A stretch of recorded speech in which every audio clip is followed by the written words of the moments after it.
It's a battle for the ages, or rather, for people of all ages. Retro versus modern games. Not to imply that the only people who like older games are older people. I'd like to think plenty of the younger generations play older games. And I can say for a fact that plenty of older gamers like newer games. You're looking at one. That being said, even if it doesn't affect everybody, I'd still say there's an overall bias where people prefer things they grew up with, like being happy. But it's no coincidence your grandpa doesn't have super soakers hanging on his wall. But what about decorative spoon racks? And you're back in business. When having a battle such as this, retro versus modern games, we'll first need to define the terms retro and modern, since unfortunately, the dictionary doesn't quite get the job done here. You see, by strict dictionary definition, retro games would be video games that are imitative of games from the past, not the actual games from the past themselves. So stuff like Sonic Mania or Streets of Rage 4, what some would also call modern games, which would result in an awkward battle with some overlap, like the color yellow versus bananas. Hey, this one looks ready for some banana bread. We're looking for both a winner and a loser. And lucky for us, the term retro, when referring to retro gaming, has been appropriated by the community to refer to the actual older games themselves,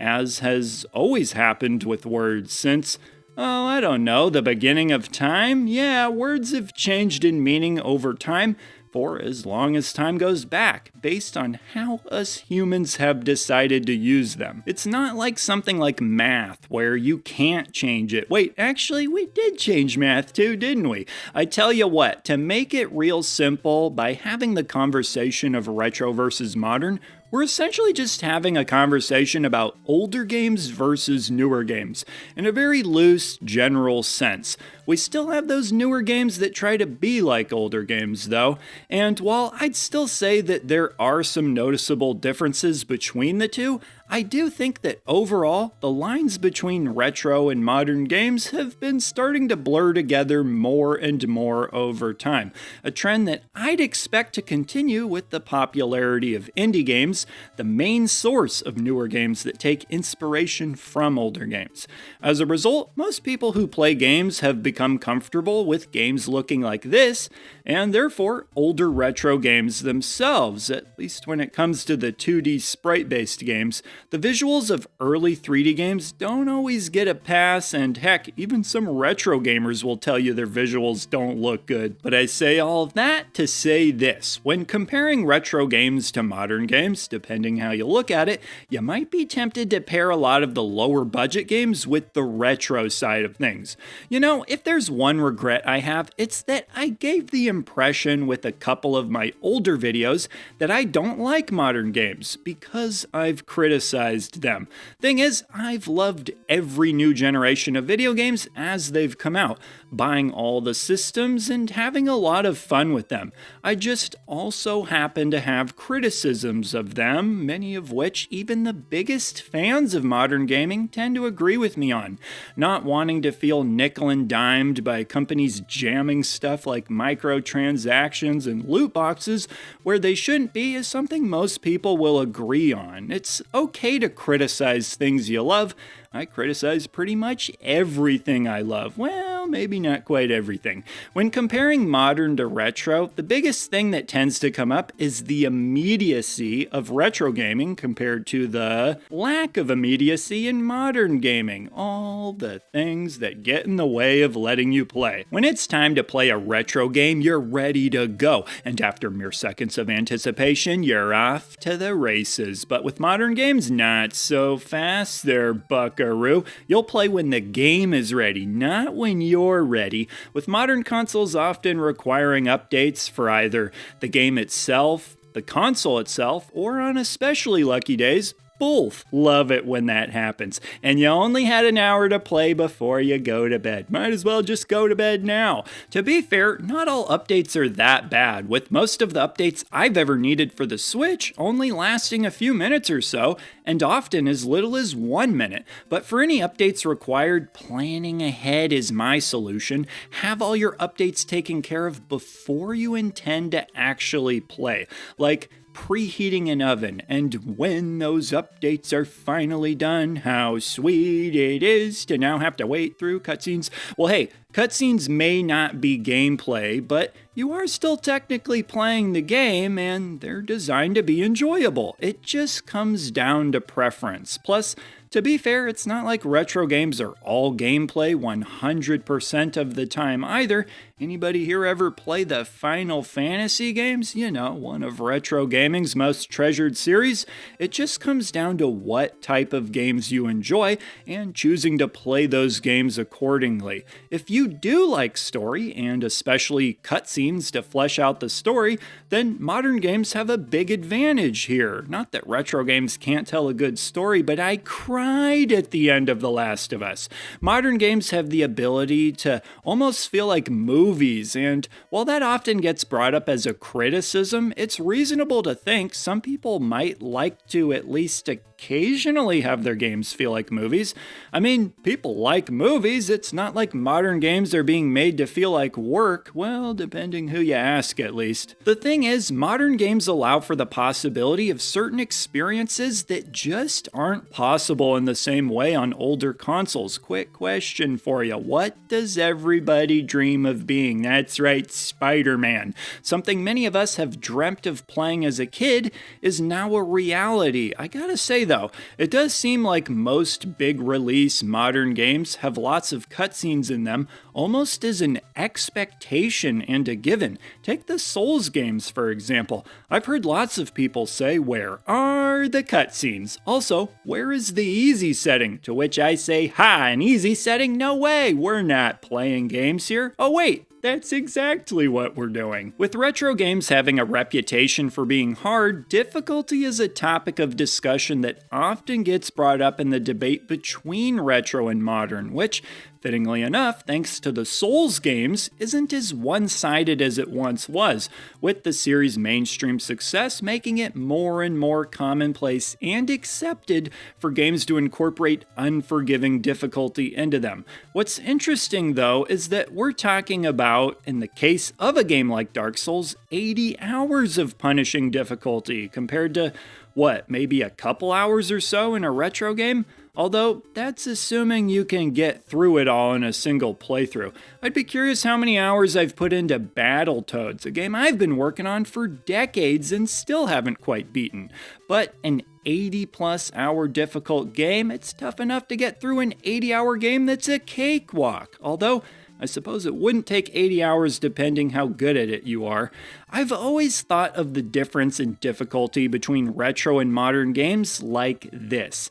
Back in the day, games tried to impede your progression so you couldn't just smoke through the game and the game would last longer as a result. But as time went along and games could be made to last longer, restricting progression became less and less necessary, with the benefit of being able to reward the player with a constant sense of progression. I mean, just look at me here, riding my horse and making sweet, sweet progression. Modern games often try to make the player feel as good as possible. Makes sense to me, games should be enjoyable. On the flip side, there is something to be said about enjoying the challenge of feeling like you need to earn that progression, something myself and many other retro gamers enjoy. Self-imposed challenges for the sake of entertainment might sound counterintuitive, but we as humans do it all the time. Puzzles, holding your breath underwater, dating. The thing about beating challenging games is that it often indicates a mastery of the game. Beat a game like Castlevania and somebody will think, dang, you must be good at that game. Beat a game like The Witcher 3 and somebody somebody will think, dang, I envy the free time you must have. But besides difficulty, there's also a matter of how simple or complex games are. And while retro games have a reputation for being difficult, they also have a reputation for being simple, which could be considered either a good thing or bad thing, depending how you look at it. It starts with the controllers. Controllers used to have far less buttons, which is easier for some people to wrap their heads around, though it didn't take long for controllers to match the number of buttons they have now, with the first PlayStation pretty much catching all the way up with the introduction of the DualShock. But with less buttons on a controller, naturally, the controls for the corresponding games was typically just as straightforward, with the controls often being as simple as one button to jump, one button to attack, and a directional pad to control movement. Meanwhile, all the buttons on modern controllers can really freak a person out. But I found people get used to them quicker than they might think, since you don't need to be constantly pressing all of the buttons at once. And once you are used to them, they feel pretty good, both in terms of all the cool different things you can do, as well as the comfort of holding the controllers themselves. I tell ya, these companies have really nailed down the ergonomics of these. Awfully comfortable to hold, the type of comfy cozy that could put a person to bed. But how many buttons are used ties into game design as well. With modern games having so many different functions you perform, tutorials are often required, and often in ways where they have to just straight up tell you what to do with text bubbles explaining things. But hey, that might just be the most straightforward and effective way to do it. Although I would like to see more modern games find a way to teach you how to play through the gameplay itself. You know, like a lot of retro games do, where the controls are often simple enough that they can show you how to play by introducing obstacles and mechanics and then gradually ramp them up as you come to grips with them. Or, option B, just throw you into the fire and assume you'll figure it out eventually. For me, when debating between modern and retro, it mostly comes down to what I'm in the mood for, which just so happens to be retro games slightly more often than modern games. That said, I personally wouldn't recommend cutting yourself off from either retro games or modern games. I mean, obviously not retro games. I mean, if you really don't like one or the other, then sure, do what you want and all that jazz, but I think both are worth giving a shot. I feel like I've got it really good because there's lots of older retro games I can go back to, while still getting treated to lots of great indie games that implement a lot of the gameplay design and visual aesthetic that I appreciate, all the while having the bigger budget modern games that I still enjoy from time to time. But with that said, you know the drill for this video's question: what do you prefer between modern and retro? Obviously, most of the answers will be retro, since that's what my channel leans towards, but I'm curious nonetheless. Also, I'd imagine there's some points I didn't make that some of you are chomping at the bit to bring up, of which we'd all enjoy reading. So with that, leave your response, and I will see ya in the next video. He's the retro bird, yeah, and he's talking about video games. He's the retro bird, oh yes, and he hopes that you liked what he had to say.